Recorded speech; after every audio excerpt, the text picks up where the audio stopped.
Ask me anything answered. Let's get straight into the video. So I've got a laptop in front of me. I've just set it to top comments, sort by top comments.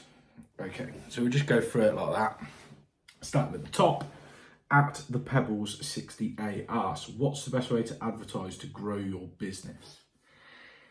To grow the business, I think when you first start out, it's crucial that you start a Facebook business page, allow people as many different ways to contact you as possible. You'll find that the three that are most used, obviously, they'll call you, they'll text you, they'll message you through Facebook groups, and obviously through Facebook it goes to WhatsApp as well. So that's sort of like the main ones. So I think Facebook, when you first start out, is a must to set up your business page. And then as far as actually advertising, you just go onto local pages and you put an advert digitally on Facebook. Where's your van, mate? From SMG Multi-Trade. Where's the van? That's got 4 likes. So obviously people want to know what happened to the van. So I was at gas training with my mate Alex, and we were sat there and we was chatting away, and we stood there having a cigarette. I said, oh, look, there's a bit of rust on the sill. So I tapped it with my boot, and I was wearing steel toe caps because we was at gas training centre. And my foot went through it. So there you go. There was a massive hole in the sill. It was going to be about 600 quid to fix it, plus the catalytic converter needed replacing, ball arm joint. It was not worth repairing the van, and so that's where the van is gone. Scrapyard. That's fucking rough. Dog farted. Honestly, it smells like the dog is shit. Fuck it, you stink. You stink, pup. Fucking hell, I had to let that air out a minute. You're tiny. Why, how can you smell that bad? Right, here we go. Vegan Builder UK asks, hi Sam, what cutter would you recommend for cutting waste pipes? I've never really experimented. I've just always used the exact same thing for literally since I first qualified, which is I use ratchet cutters. The ones I use at the minute are the Bahco ones, which will do up to 2 inch. So all you got to do is just make sure you give it a little turn before you start cutting, and it's fine. Unless it's very, very brittle, in which case use a hacksaw. So I haven't really experimented. It's just what I've always used. Blue Penguin 4455 asks, I'm wanting to go self-employed.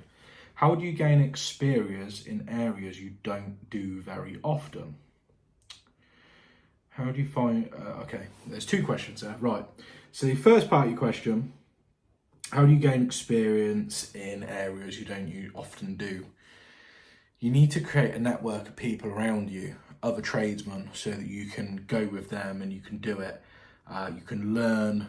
What is she doing? She's in the window now. Don't you jump out. Rat dog. Go with other people. You can learn through online training, so you can watch YouTube videos and all that sort of stuff. And that's that really. And then the other part of your question is, how do you find parts for things if you don't recognise a part? And how do you figure out what is what? For example, a shower. Okay, perfect, right. Shower cartridges. I do loads, right? Take a photo of the cover plate, especially if there's any sort of writing on it, like rocker or whatever. Rocker, grow, hands grow, something like that. National Shower Spares. Just search National Shower Spares. Make sure it's the company based in Gloucester. They will, from a photo, source you the right parts. I'll give you a list of parts, and obviously you got to determine, is it problem with temperature control, then it'll be a temperature cartridge, is it on off, whatever. So yeah, National Shower Spares, and then obviously National Toilet Spares, which I think are probably the same company, but it works through just an email of a photo of the faceplate, and now they've never got it wrong for me. David-UN3OM, where you get that haircut? From somebody who needs shooting. whatever bloody barbers is local. I honestly, I go to a different barber. I cheat on my barbers all the time because I don't have a barber's. I'm a barber slut. At 7881061, how do you advertise your business? Is it word of mouth? Is word of mouth still king? How long did it take you to get established as a business?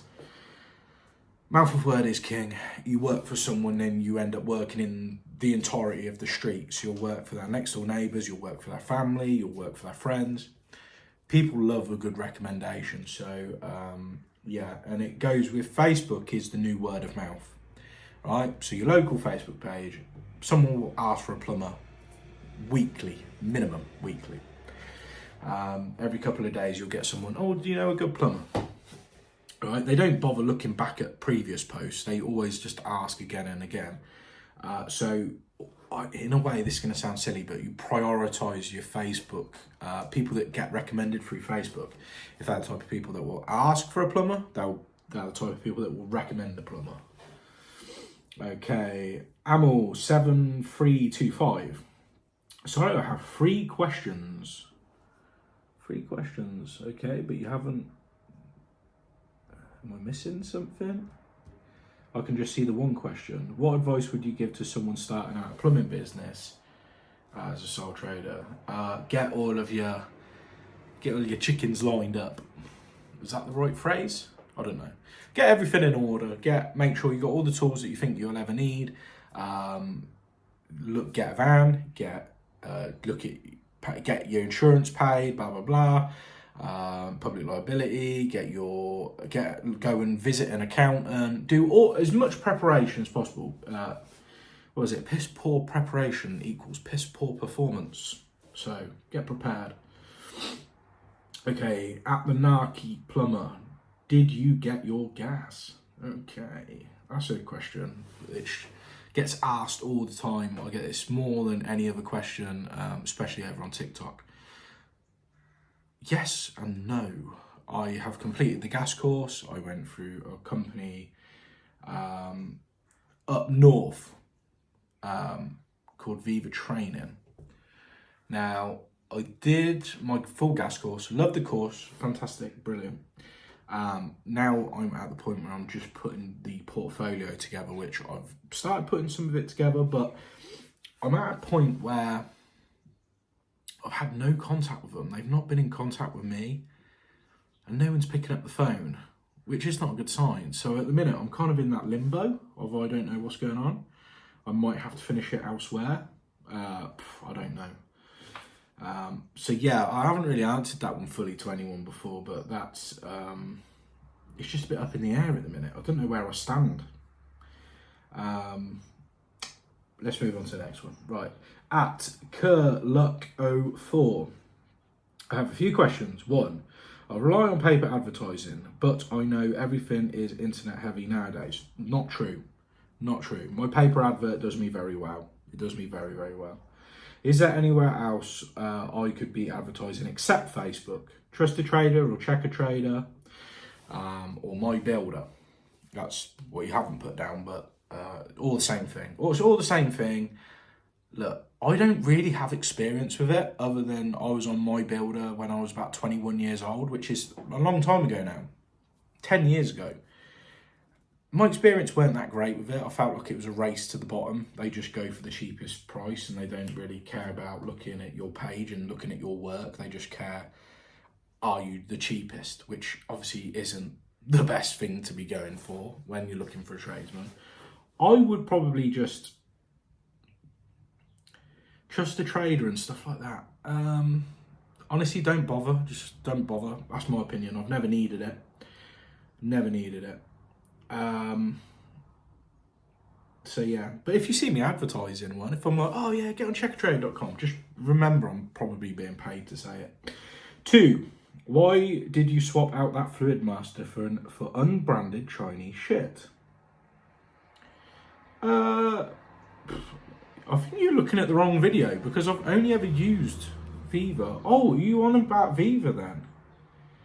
Did I swap it out for a Viva maybe? Because I only use Fluid Master or Viva. I don't use anything else. So I I don't know where that comment's come from or what that's referring to. Okay, Joffy Gloss, blah, blah, blah. Can you plumb jam? No, I can't make jam. Mr. Blobby 754. Why do you love Bahco tools so much? Okay, Blobby. This goes back all the way to when I very, very first started out. So the first guy that I ever worked for as a plumber, worked with, because I was working for a company. Right, I started out as a carpenter. Now the plumber was just such a hero. His name was Smudger, Mark Smith. He was a really, really, really nice guy, and I thought he was dog's bollocks. And I thought, God, he's got it easy. And I found out he's on more money than the carpenters. So I thought, right, I want to go work with him. And I actually sold it to my boss as, well, I'll be able to plumb in the kitchen sinks, so send me with him. And anyway, when I was working with him, I was talking to him and I said, what are the best tools? Which is one of them questions that loads of people ask. And he said, for a plumber, you can't beat Bahco when it comes to spanner. I think that was the only thing that stuck in my head. He probably said, oh, where are good for screwdrivers, blah, blah. But for me, it was like the first thing he said was Bahco. And I think he gave me an old set of his Bahcos, adjustables, shifters, sliders, whatever you want to call them. And for me, it was really special and really important that this person give it to me, and he set me off on my plumbing journey. And whenever I was looking at getting new tools, I was like, oh, Bahco, I'll go for Bahco, just instinctively. And then I realised that in the UK, it's really hard to get certain things in Bahco, right? Bahco hammer, for example, not readily available.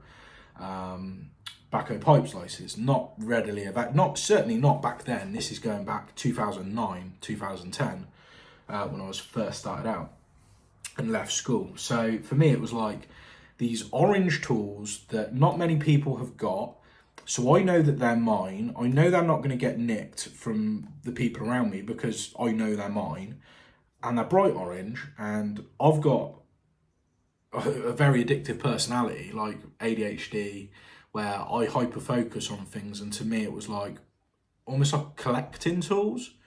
So I remember when my great uncle passed away, and my dad said, oh, do you want any of his tools? And I went through his toolkit, and he had loads of this Sandvik stuff, which I was like, it's got the Bahco fish and hook, so it must be the same thing. And I researched the company. I was like, oh, they started out as Sandvik. And I've become very nerdy about it. And I had all these old tools, fantastic, really good quality. The stuff that was made in Sweden was amazing. So, yeah, I just fell in love with Bahco, and I'm just really privileged and lucky that now I get to, do stuff with Bahco. Right, Thomas D, 9424. House runs off private well. I have a 50 litre pressure vessel, no cold water tank, considering adding another 50 litres to increase drawdown to avoid pump cycling. What would you do? Yeah, fuck it, just add another, not pressure, what are you on about? Accumulator, you putting in a bigger accumulator. Yeah, could do, not a problem. What screws and plugs do you use? That's from Rick999 Tiger.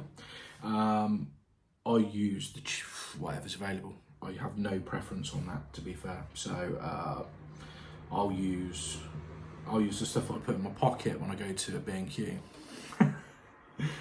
Right, Tony Phillips 4858. How do you remove the side panel on a double radiator? There's no slot in it, so I can't slide it up like others. Well, there's I don't know, because all of I got a double panel right here. So double panel, double convector radiator, and for me, I just can see that it slides up. You just pop it up, and so I don't know, mate. I've got no idea. Mine's got a slot, so. Nathan Groves 3177. As we share a love of Bahco tools, can you send me some free ones for Christmas with some cross fingers? Nathan, it's not TikTok or Instagram, mate. I don't really do giveaways because there's no messaging thing. If it was like one of those platforms, then sometimes, every now and again, I do send people free stuff, but I just don't know how it would work on YouTube. How I wouldn't want you to comment your address or blah, blah, blah. Message me on... No, don't message me. I don't have any spare Bahco stuff at the minute. I just don't. Do I? Probably somewhere. No, I'm not doing giveaways. Not today.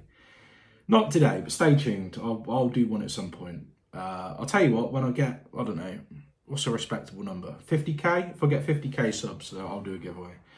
Another one. This is from Cozy Cat UK. Another one. When did you start working as a plumber and where did you study for it? So I started straight out of school, 2009. That's when I formally started my apprenticeship. 2009 to 2012, I got my level 2 MVQ level 2 at near Silverstone Racecourse. There was a little training centre run by Moulton College that did bricklaying and plumbing exclusively. Oh, did they do veterinary? I think there was veterinarians as well there. And then when I went up to level 3, 2013, no, when was that? I'm trying to work it out. When I did another 2, and I think it was just another year to do my level 3. And I did that at the main college up in Northampton, in Moulton. So yeah, Northamptonshire. Gobblers, did you ever... Okay, Shabba 890. Do you ever plan to take on an apprentice? No, not anymore. I've had too many recently and it's just a bloody nightmare. Yeah, I just don't...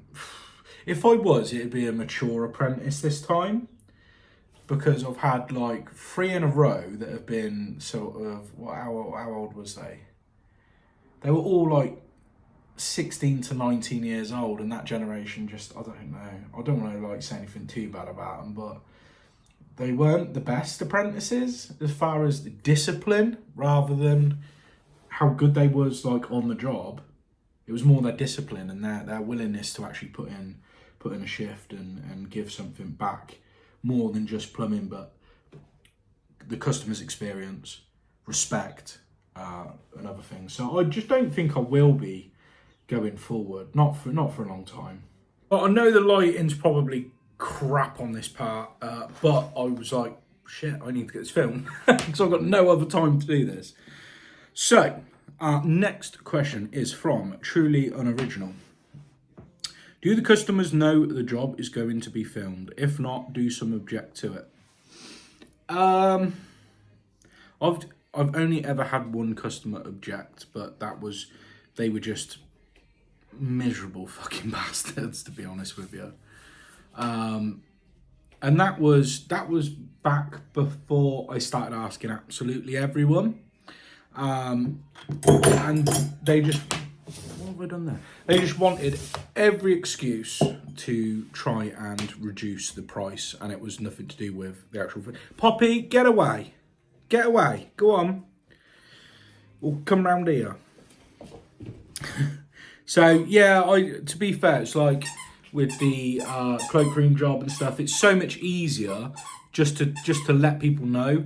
And I've discussed this loads of times with other content creators where said, you know, how do you go about it with your customers? And we all just say the same thing. Look, I'm really nerdy. I like filming my videos, blah, blah, blah. Customers actually love it because then they can look at the job from start to finish.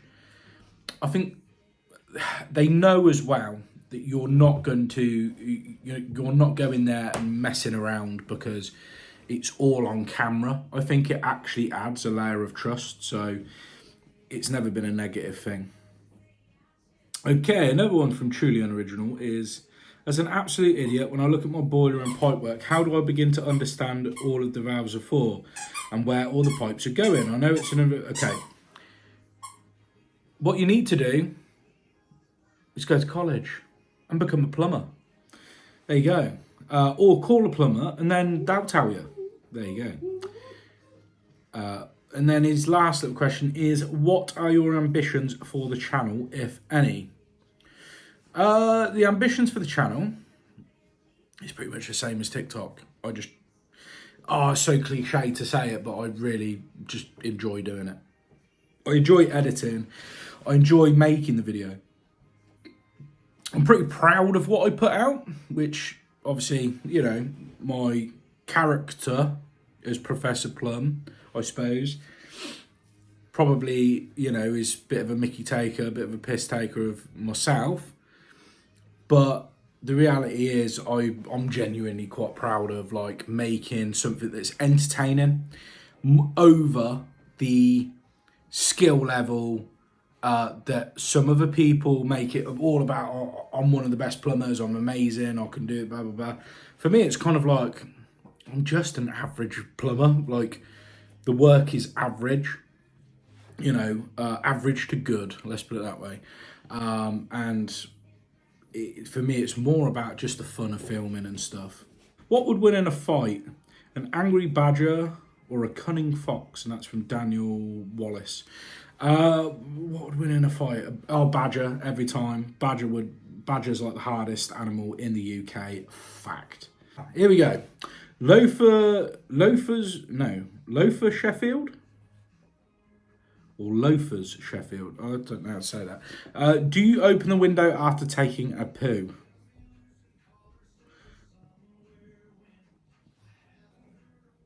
If you mean in a customer's house, let me think of stories where I've in a customer's house. To be honest with you, right, where I work in relation to my house, or I don't know, a supermarket or something, I would hate to go in a customer's house. But there has been the odd occasion where it's a bit touch and go. It's a bit touch and go, but I've made up sometimes, oh, I need to go off and get materials. And I've darted to the merchants and I've just gone and absolutely stunk their place out. But I've got one very, very recently. I was busting. I was proper busting to go. Now I'm working on that toilet as well, so it doesn't even flush at this point. So it's not even like I could just, you know, quickly fucking go. And the customer come in and he was talking to me, and there was a fart that was like just slipping out as he was talking to me, but it slipped out, and because I'm trying to hold it back, it went on for ages,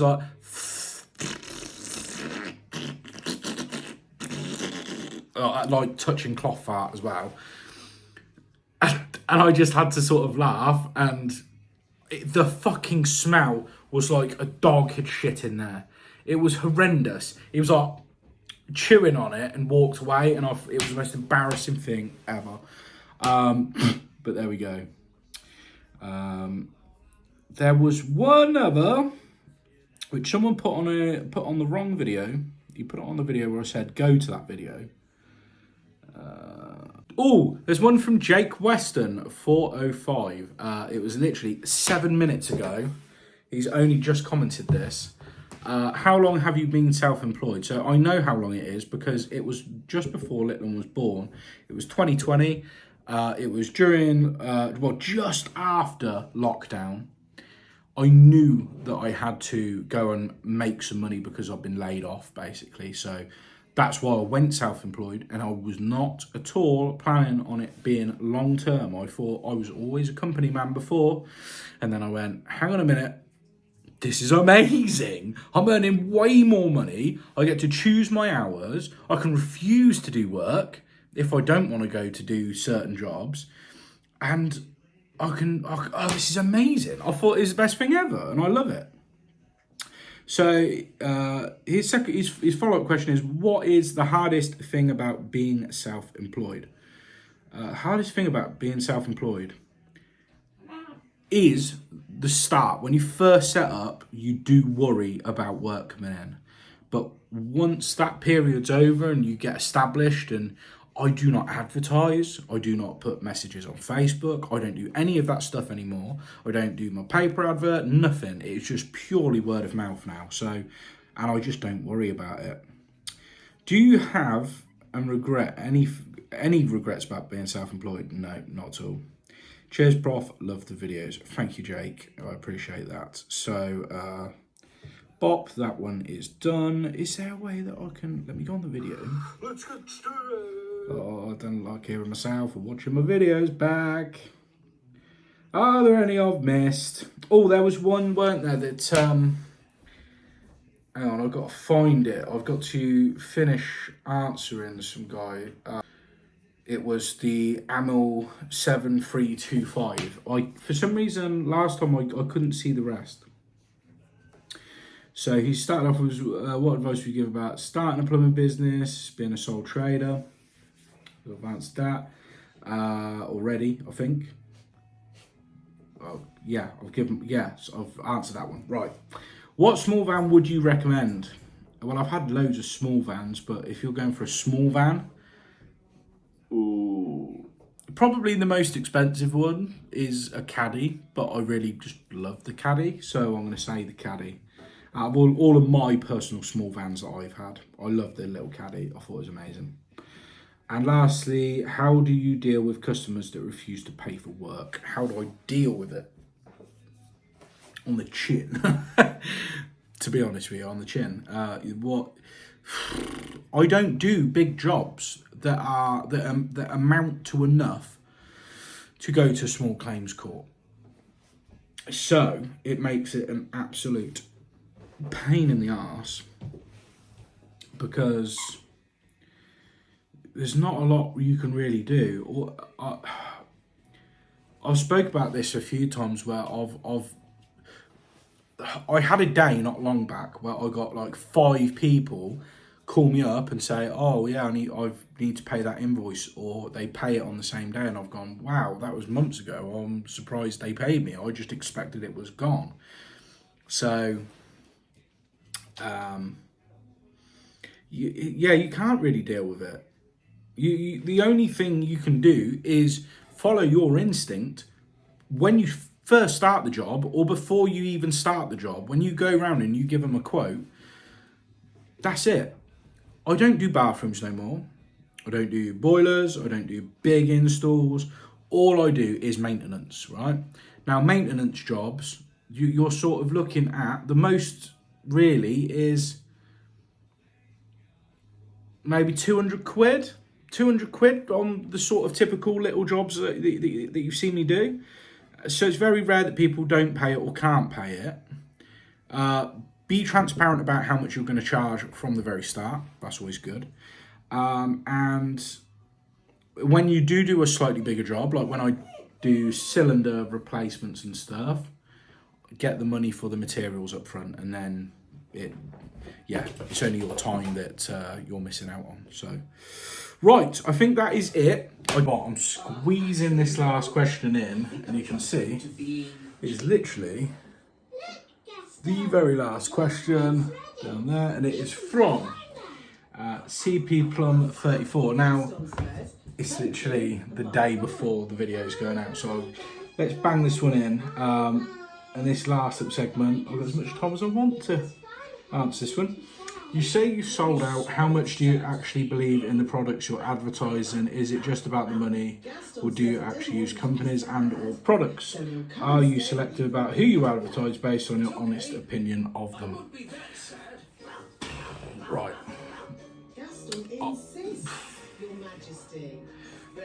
Break it down into a few things. So, like, when I first started out, obviously I weren't getting anything, weren't something that I was really asked for, apart from being offered like TikTok shop stuff, which was obviously I started out on TikTok.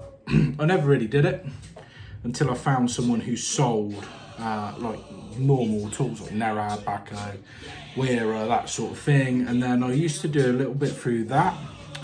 But what I did was I said to him, because I got to know the guy, and went up and see the shop and did some videos in the shop and stuff, is I had it on the lowest commission setting, so it was only like, I think it was 5% or something. And what we did was I gave all of that to charity. We then I started working with a hand tool company, and we put kits together.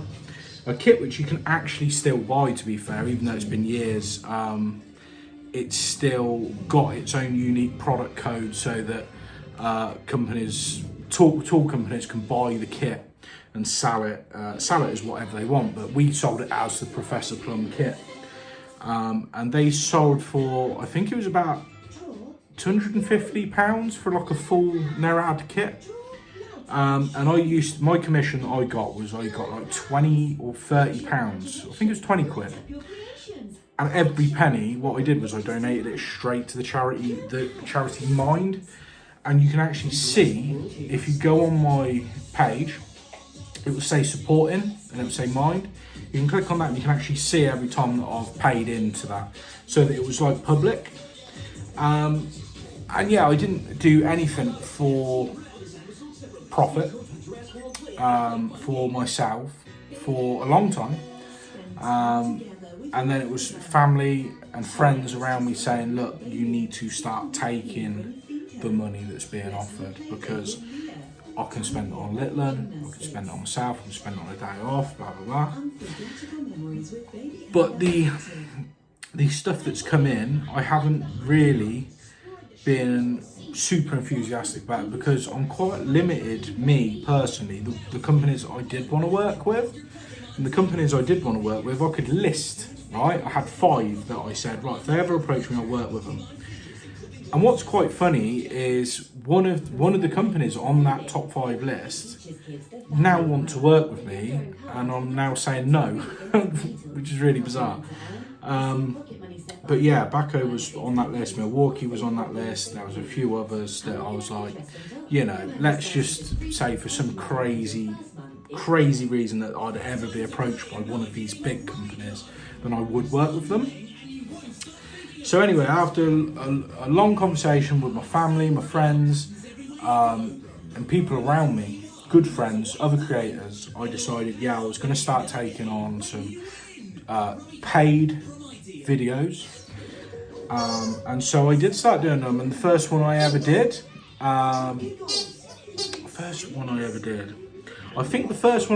they reached out to me by email, and I laughed at it, was like, oh, hang on, the dog is doing my head in.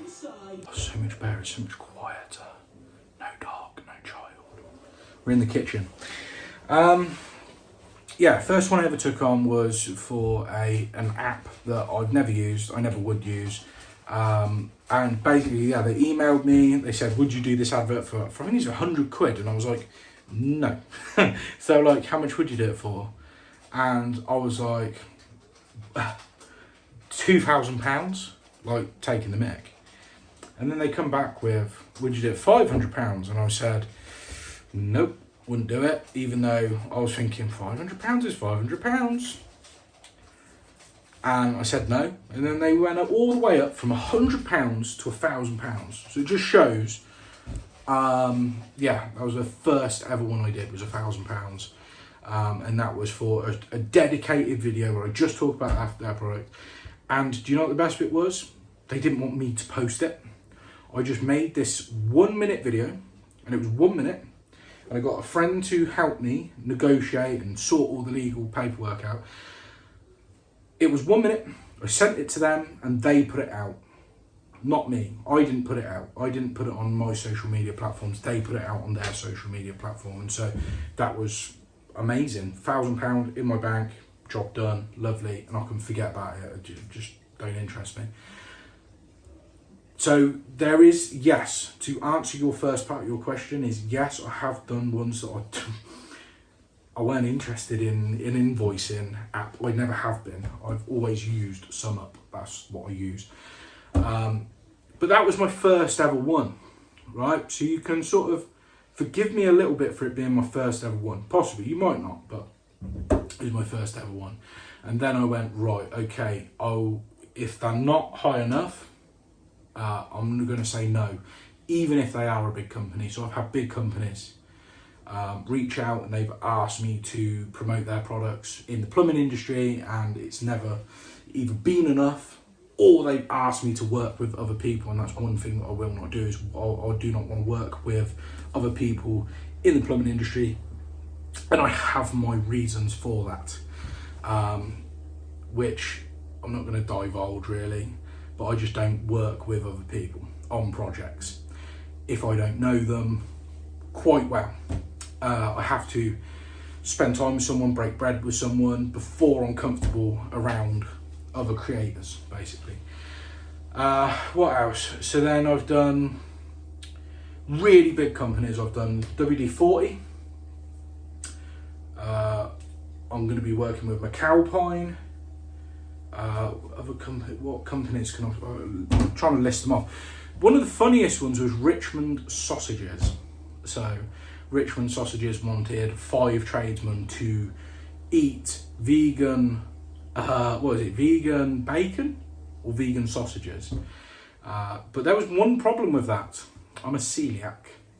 So I physically could not eat them. Well, I could, but I'd just be shitting out my ass for the rest of the day because I'm a celiac. So they contain gluten, basically. There's been some funny ones. There's been some big companies. There's been some smaller companies. Not really smaller companies, to be fair. I've done some pretty cool companies. One of the last ones I did, which you guys might have seen on TikTok, was this water drop tap, which is a secondary tap. It's, you know, like your instant boiling water tap, your filtered water. I've not fit it in a customer's house. I've not fit it for a relative. I fit it in my own house and I use it every day. And if ever this thing was to decide to break, I would make a video. I would make a video saying that it's broke, it doesn't work, this is a fault with it. It's always been good for me. And even though it's a secondary tap, as you can see, I've been doing the washing up and everything. Like, I'm testing it to the max. The camera was a bit last minute. I didn't really get enough chance to sort of play with that myself. I just didn't really want a camera.